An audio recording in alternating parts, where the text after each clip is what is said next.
Kevin and Fred, give them a hand. I love what they said. Are you in the sales business or are you in the recruiting business? The agent attraction is the prettier word of it, right?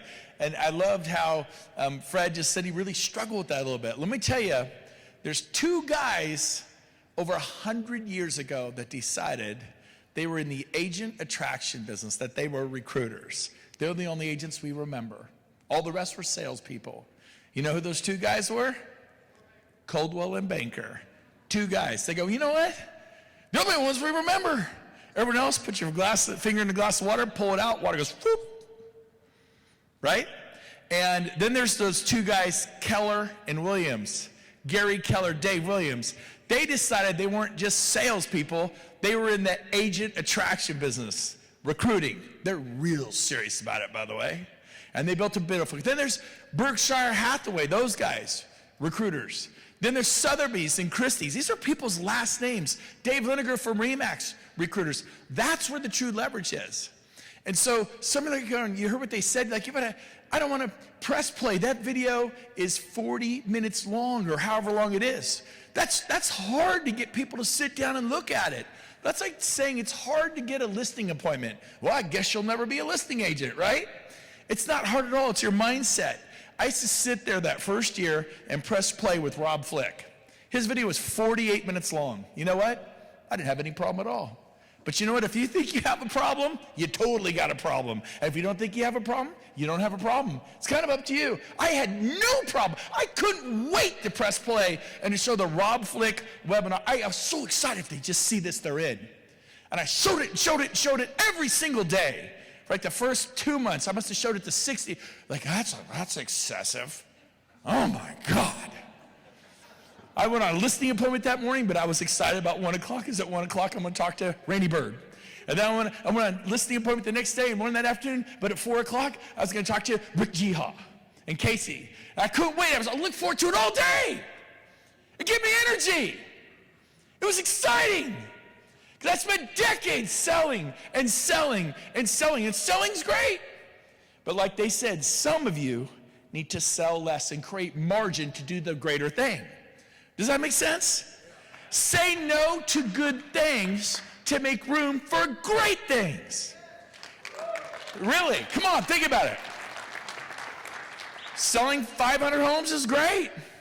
A lot of us been there, done that, got the trophy and the scars. But if you create some margin, next year, you can go sell 500 homes again, but you sponsor 25 agents this year, probably 20 of those will be there next year, but they told their friends there'll be 102 or 300, and then 3,000. Listen to me, there are 208 industrialized nations, 25 million agents and brokers worldwide. There's 1 million in India alone. How would you like to get paid on home sales around the world? I'm telling you, make the time to do what Keller Williams did, to do what Coldwell and Banker did, to do what the people who revolutionized this industry. I'm telling you, and I'm so grateful, because some of you, you're salespeople. Kevin and Fred did a great job explaining that. They just couldn't let go of it 2 years. You're here, you're like, heck no, you're like, Kevin, you're just cringing. No, I gotta do more, I gotta do more. But I think heavens, the next person I'm introduced to you, didn't see herself just as a salesperson. She saw herself in the agent attraction business. And one day, she made a call to me. We hadn't spoken in 2 years. I didn't even remember who she was. She assured me that she had met me at a Haas Pratt seminar and that we spoke in the lobby for 30 seconds. And I said, okay. She goes, do you remember me? I'm like, no. And some of you are afraid to call people because they may not remember you. But when you meet a nice person, when they don't remember you, and you're like, do you remember me? And they go, no. That creates empathy. I felt bad that I didn't remember this woman. Do you guys understand this? If she was selling, I am now buying. And I'm like, what do you got? She says, it's not important. I felt like an idiot. And she said, what do you know about EXP? I'm like, well, not much. She says, man, I sure would love your opinion. There's that making contact. All of you have time to do this. All of you. What you may not have is the courage. It doesn't take money. You can't buy your way in. It's not a franchise, baby. but you sure can build your way in. But some of you need a cup of courage in the worst way. Put the beer down and turn the podcast on. Turn the TED Talks on. I'm so excited. Oh my gosh. Woo! And so I get to introduce our next speaker. She changed my grandchildren's lives. I love her with all my heart. My wife is right here. I love another woman. My sponsor, Sheila Fejeran, everyone. Woo!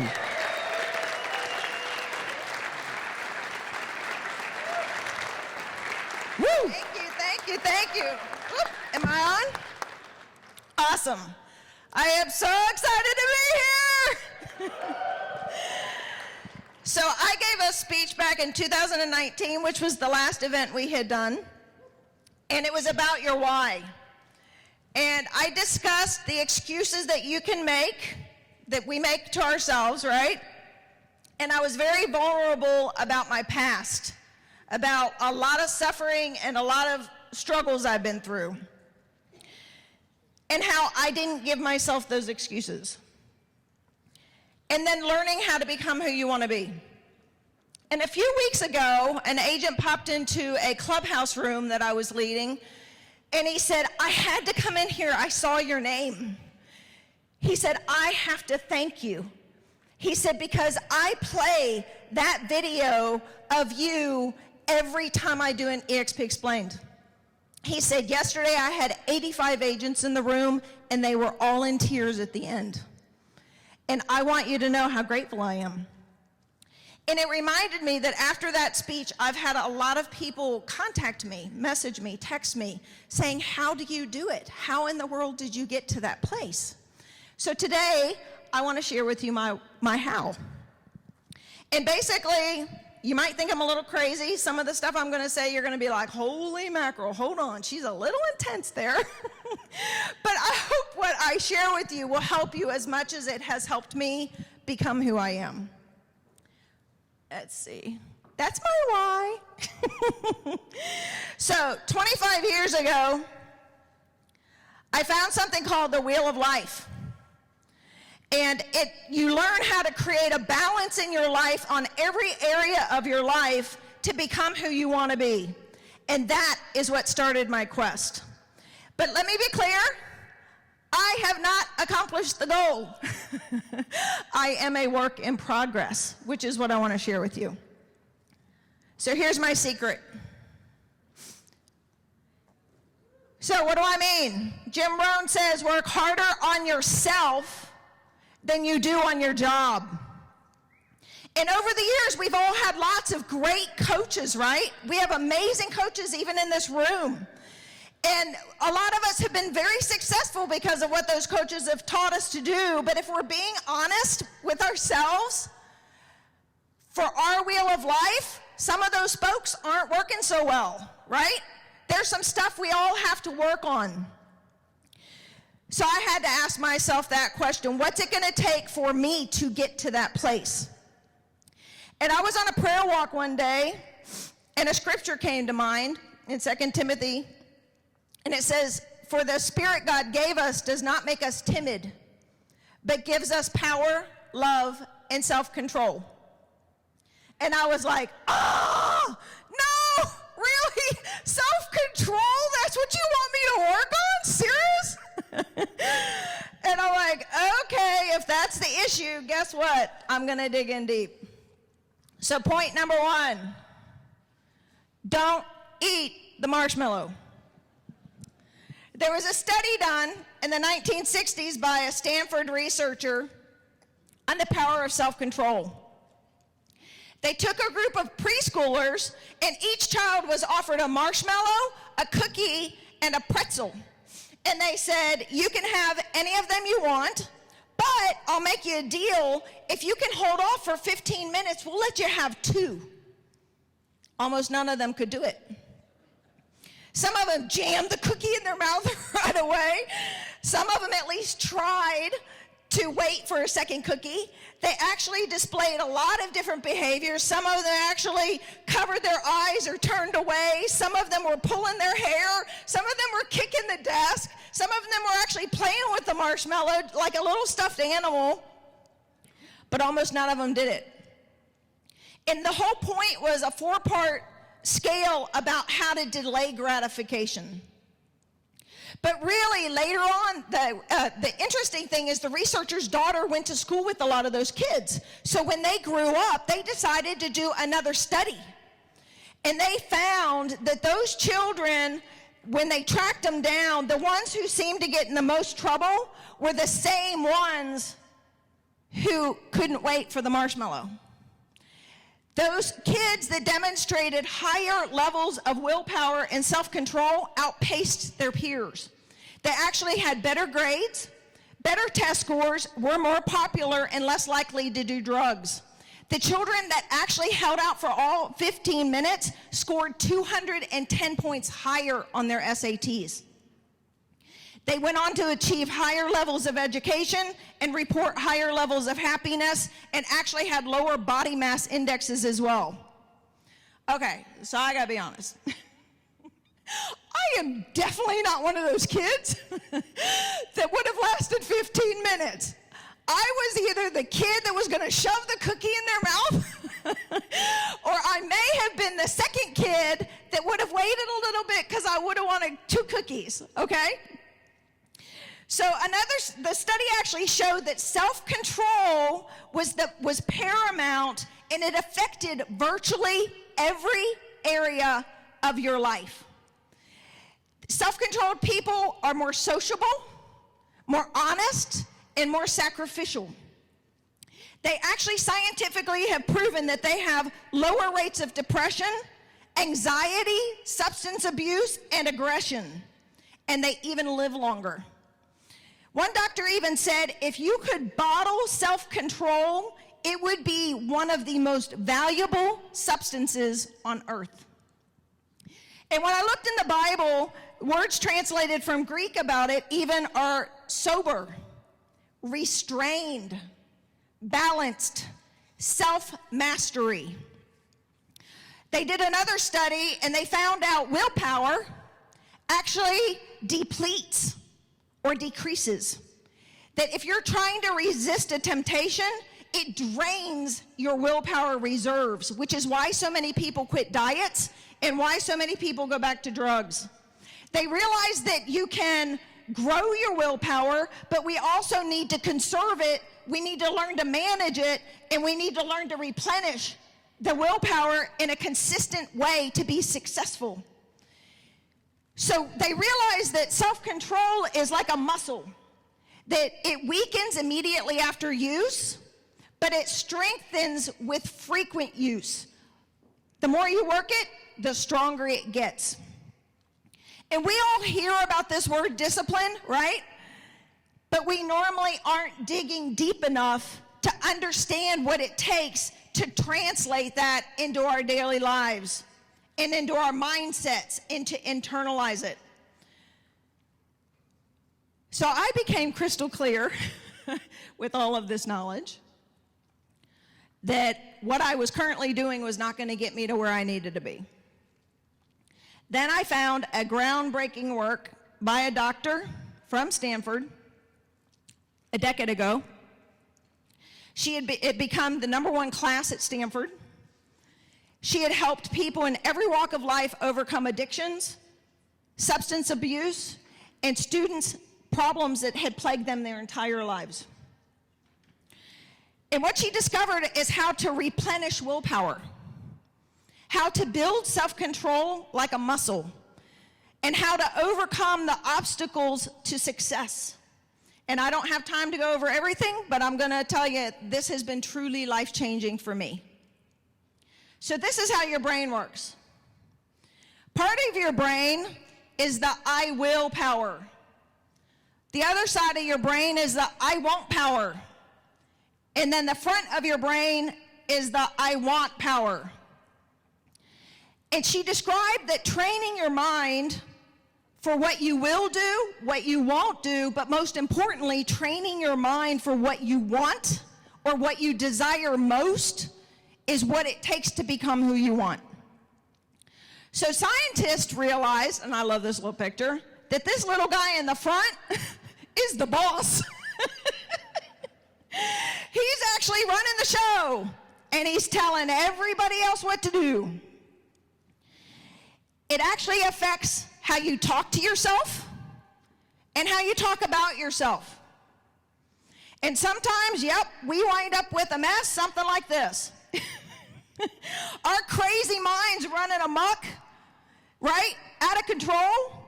But the reality is, understanding this, you now have the power and knowledge of what it's going to take to change it.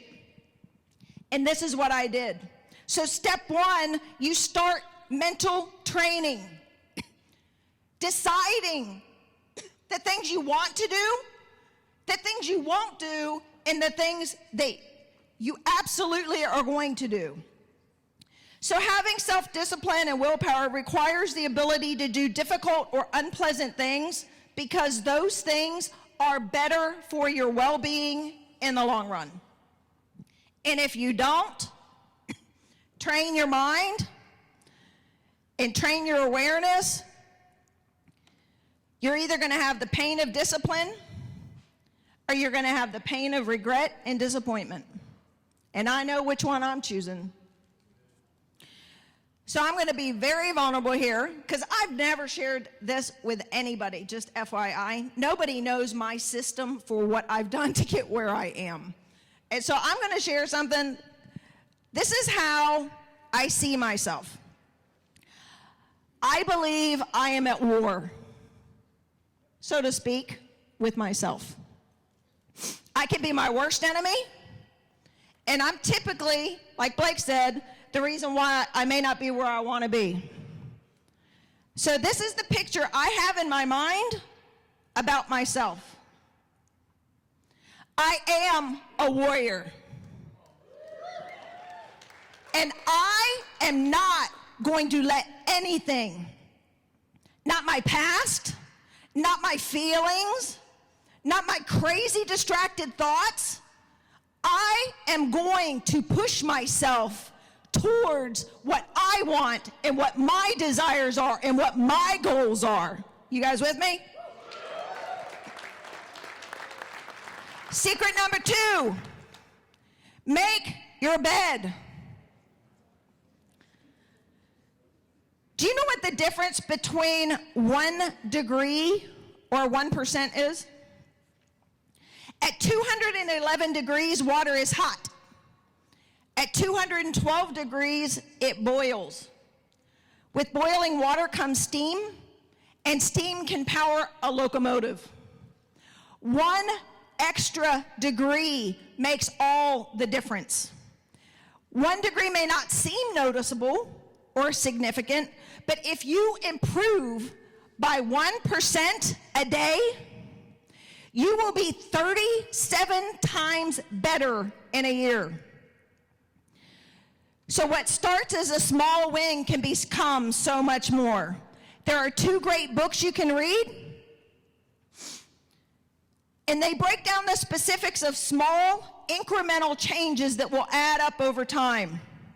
It's like the compounding effect that we've all heard about, right? We've all heard the penny story, right? Of the money you can have with compounding effect. One very crucial point is that people make the biggest mistake because they focus on their goal and not on the process. You have to focus on the steps and habits and the incremental changes that will eventually lead you to your ultimate desire. So what did I do next? I made my bed. I broke down all the spokes of that wheel to figure out where I wanted to be for each one of them. I started time blocking my days in 15-minute intervals so that I could figure out where I was spending my time.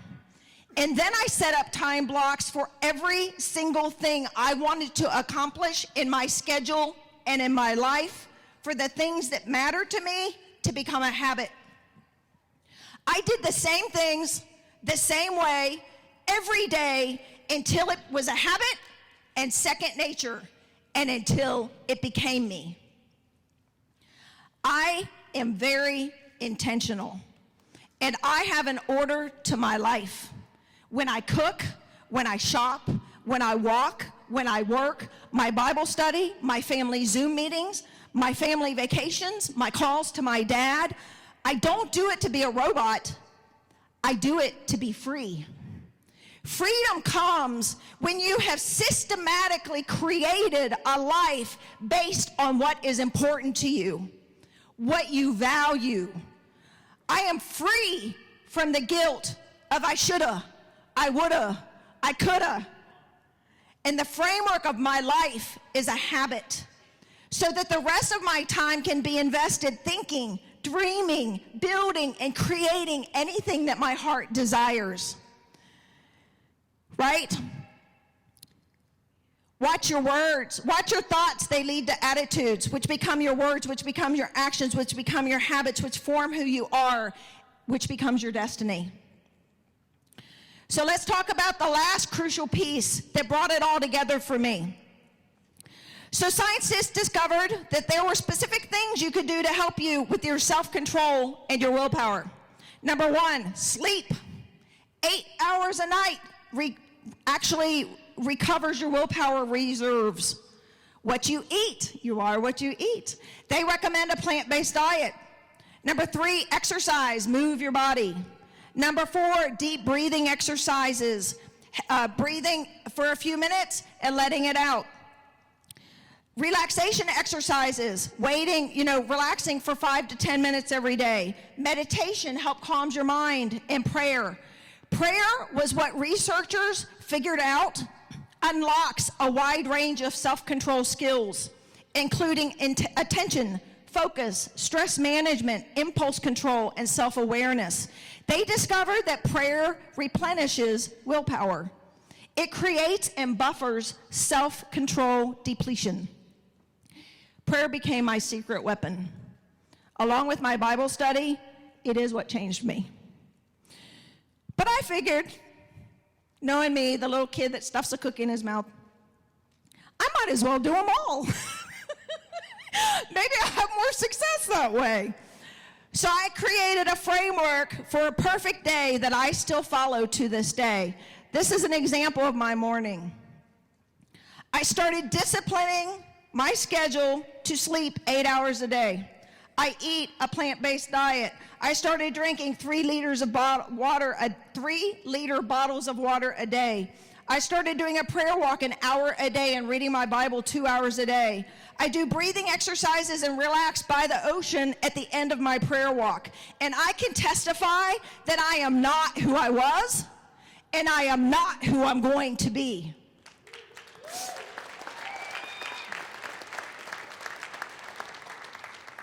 But as you can imagine, I have had to jump through a lot of hurdles along the way, a lot of falls.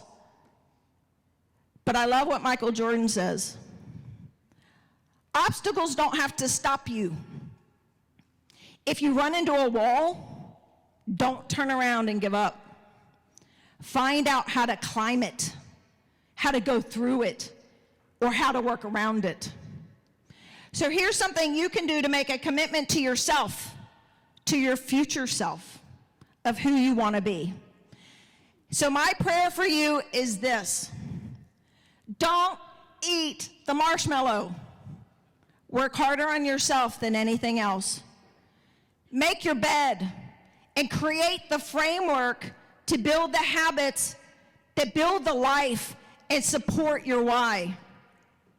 And I pray that you will give God a chance through prayer to give you the desires of your heart and create the life you have always dreamed of. God bless.